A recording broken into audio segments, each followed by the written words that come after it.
আসসালামু আলাইকুম ওরহমতুল্লাহি ওবারকাতু। হ্যালো দর্শক বন্ধুরা, কেমন আছেন? আমি ইনশাআল্লাহ অনেক ভালো আছি। যা হোক বন্ধুরা, দেখতে পারতেছেন আপনারা এই রাস্তাটি অনেক সুন্দর। এই জায়গাটা অনেক ভয়ঙ্কর জায়গা। জায়গার মধ্যে দেখা যাচ্ছে কোনো মানুষ নাই।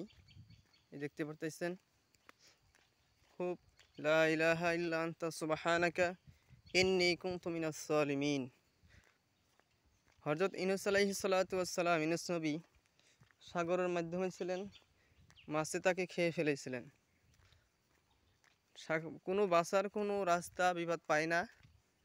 ওই সময় এই দোয়াটা পড়ে বলছেন, আল্লাহ রাব্বুল আলামিন শিখিয়ে দিলেন দোয়াটি, লা ইলাহা ইল্লা আনতা সুবহানাকা ইন্নী কুনতু মিনাস সালিমিন। দোয়াটি পড়লেন, মাছের পেটের ভিতরে বিষ বেদনা শুরু হয়ে গেল। উনি মাছ কিনার নদীর কিনারে চাপিয়ে চাপিয়ে আসি বমি করে ফেলে দিলেন। ভাই মহস্তরম দোস্ত আজিজু, সেই দোয়াটি আমরা সকলে আমল করবো।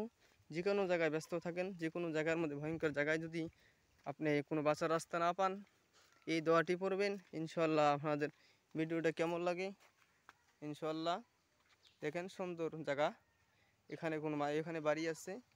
আর যে জায়গাটি আসছিলেন আল্লাহ তালা আমাদেরকে ওখান থেকে বাঁচাইলেন, হেফাজত করলেন। দোয়াটি পড়ার পরে আল্লাহ বাঁচায়।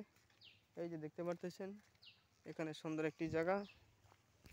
আর এই তো দেখতে পারতেছেন। এই ভিডিওটা কেমন লাগলে লাইক এবং কমেন্ট করে দিয়ে ভিডিওটা সাবস্ক্রাইব করে দিবেন। নতুন নতুন ভিডিও ইনশাআল্লাহ আরও পাবেন। আসসালামু আলাইকুম ওয়া রাহমাতুল্লাহি ওয়া বারাকাতু। ভালো থাকুন, সুস্থ থাকুন।